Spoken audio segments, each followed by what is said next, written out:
Hello, friends. We have a short message from our friends at Lego. Where will your creativity take you tonight?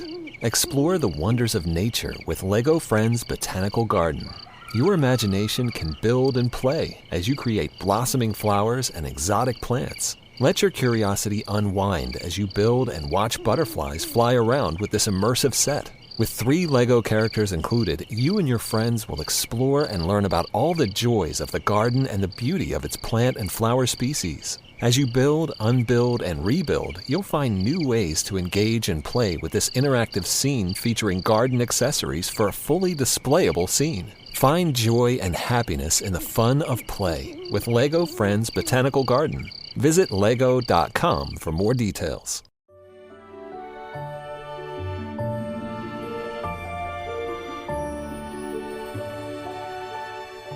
Hello, friends, and welcome to Sleep Tight Stories. This is another story about our favorite bear, Bernice.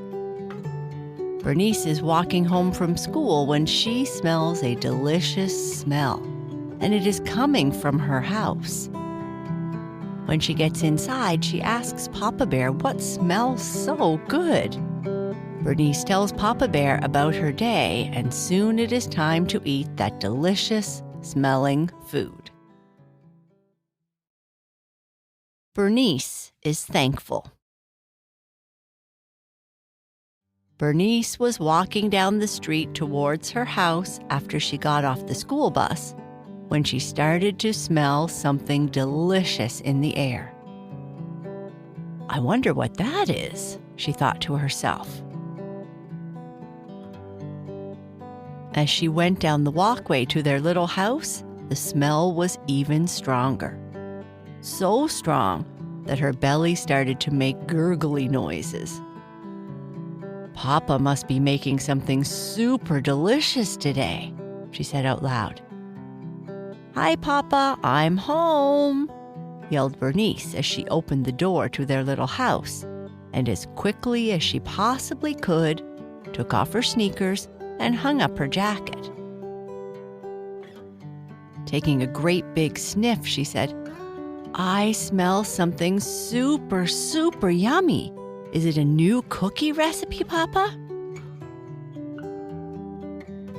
After Bernice ran into the kitchen, Papa Bear said, I did make some cookies, little bear, but what you smell is dinner. I'm making a special meal tonight. A special meal? For what, Papa? It's not my birthday yet, I don't think. And it's not Christmas yet. Did I forget about Mama's birthday? It can't be yours because you wouldn't be cooking for your birthday, right? Ha ha ha. No, it's nobody's special day today, and we still have a little time before Christmas. I'm cooking a great big meal for some friends of ours who can't be with their family this weekend for their usual big family meal. So Mama and I thought we could have them over here to eat. I'm so glad you and Mama decided to do that because it smells so yummy. Am I drooling, Papa? Because I feel like I am drooling. You are not. How about some cookies and milk? Maybe that will help those noises I am hearing from your tummy until our guests come over for dinner. I would love some cookies, Papa. You get some milk from the refrigerator and I'll get us a plate of cookies. I made sugar cookies today with some extra vanilla. Bernice got the milk from the fridge in a couple of glasses for her and Papa Bear. She then poured them each a glass of milk. Thank you, little bear. I appreciate you pouring me a glass, too. You're welcome, Papa, but I'm afraid I made a little mess when I poured the milk. That's okay. We all make messes. So, tell me about your day at school.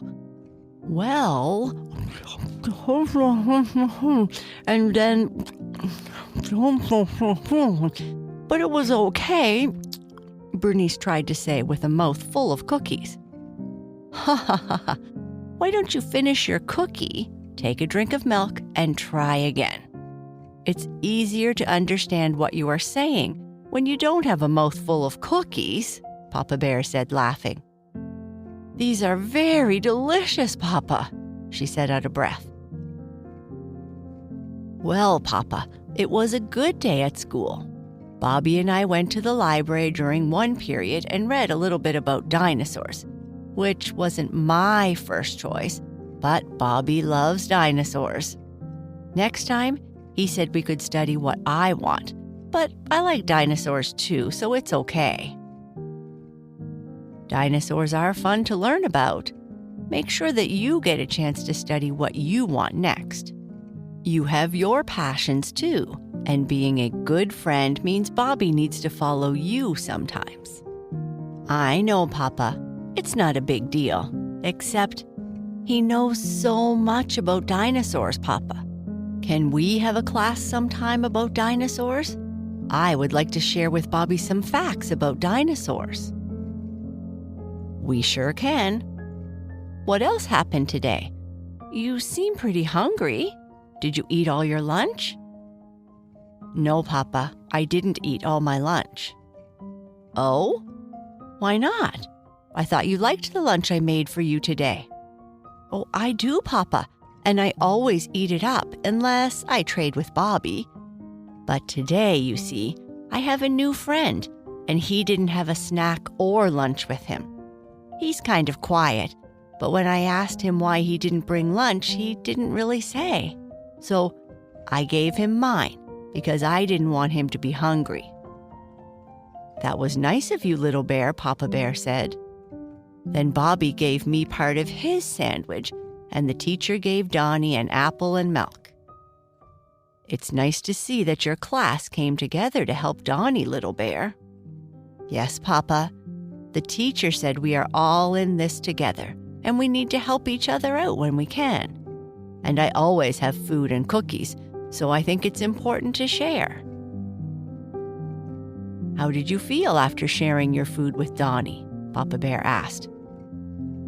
I felt good, Papa. I like helping when I can. I'm glad to hear that, little bear. We are very lucky to have so much good food to eat and a warm, cozy place to live. It's important to give when we have so much. I'll pack a little extra in your lunch bag tomorrow, in case your friend Donnie doesn't have enough. Would you like another glass of milk before I go and finish dinner? Papa Bear asked. Yes, please, Papa. After dinner, and after their guests left for the evening, Papa Bear and Bernice slowly made their way up the stairs so that Bernice could start her bedtime routine. Papa, I'm having a hard time walking, and I'm having a super hard time walking up these stairs. Why is that, little bear? Papa Bear said, smiling. I think I ate too much and my legs are tired from carrying my full tummy. I know what you mean, little bear, Papa Bear said as he rubbed his belly. It's a wonderful gift to have so much food to eat. Why don't you go pick out which pajamas you want to wear and I'll get your bath ready. Okay, Papa. Don't forget the bubbles. I really need lots of bubbles tonight. And I'm going to take Ducky and Goosey into the bath again, and they love playing in bubbles, Bernice said from her bedroom. Do you know what time it is, Papa? Bernice said as she crawled into her bed and got cozy with her friends, Twigga, Wolfie, and Madeline.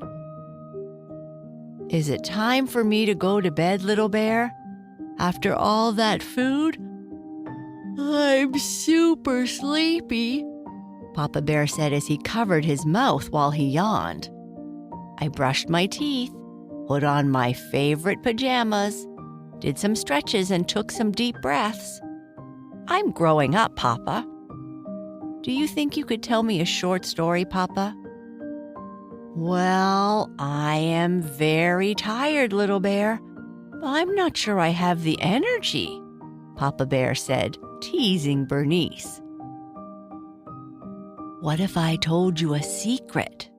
Bernice whispered. Okay. What is the secret? Papa Bear asked. Dinner was very delicious, Papa, and I am very grateful that I have lots to eat and a home to live in and someone who cares for me, Papa. You know I love you and Mama, right? Papa Bear replied, I know, little bear. We love you too. Are your friends Twigga, Wolfie, and Madeline ready for a short story? They say they are ready, but could you do something first? What might that be? Papa Bear asked with his usual big smile. Could you give us a great big hug? 4 big bear hugs coming up.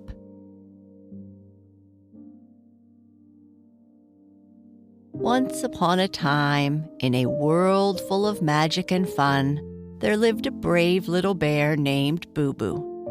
She lived in a large castle at the edge of a mystical forest.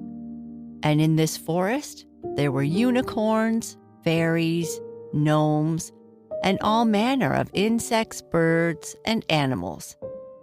It was a wonderful place. Her best friend was a young dragon called Kai Kai, and they liked to play as much as they could. The kingdom they lived in was full of people who lived in the meadows, those who lived in the hills, and those that lived in the forest, and they all lived in harmony. On this day, Boo Boo's friends Kai Kai and Bluebell have joined her for a feast with her family.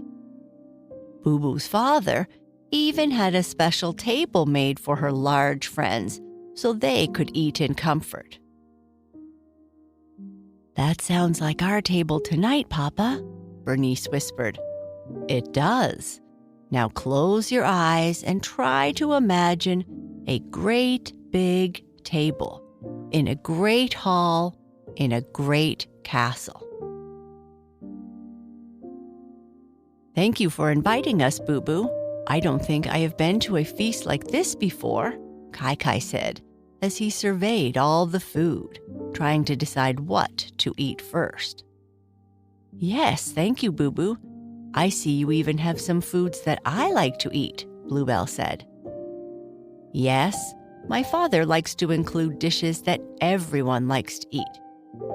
But to be honest, I love baked apples too, and these have just the right amount of cinnamon and brown sugar on them. They are very yummy, Boo Boo said. Welcome, friends, Boo Boo's father, the king, said with great authority. The table became silent. Welcome to our great feast. This is one of the 2 great feasts that we have every year, and it is my pleasure to see so many friends and family around this great table.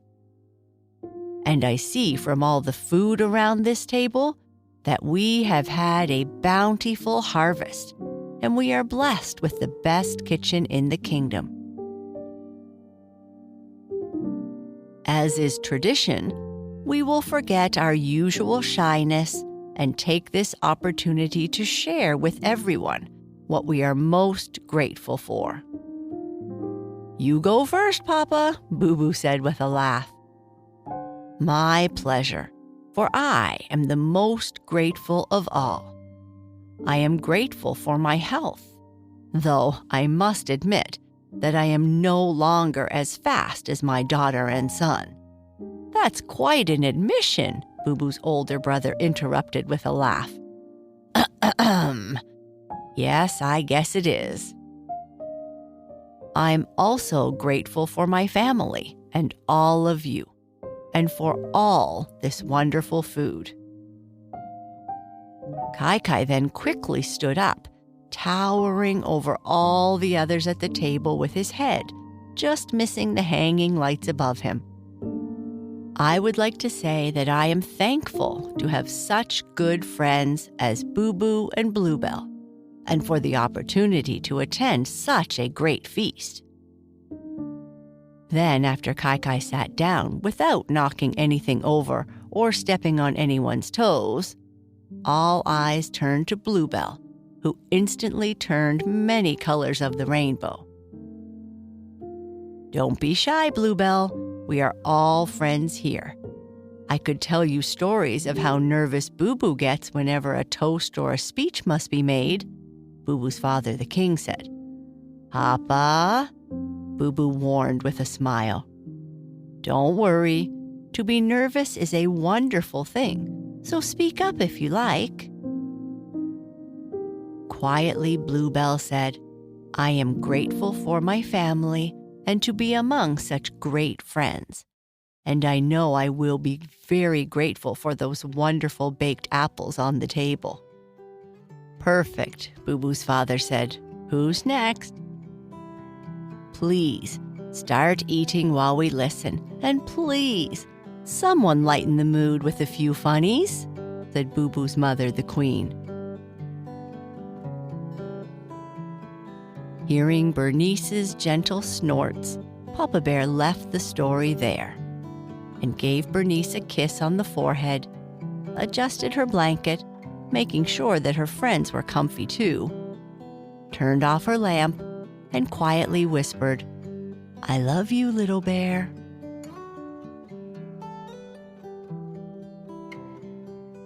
And that's the end of our story. Good night. Sleep tight.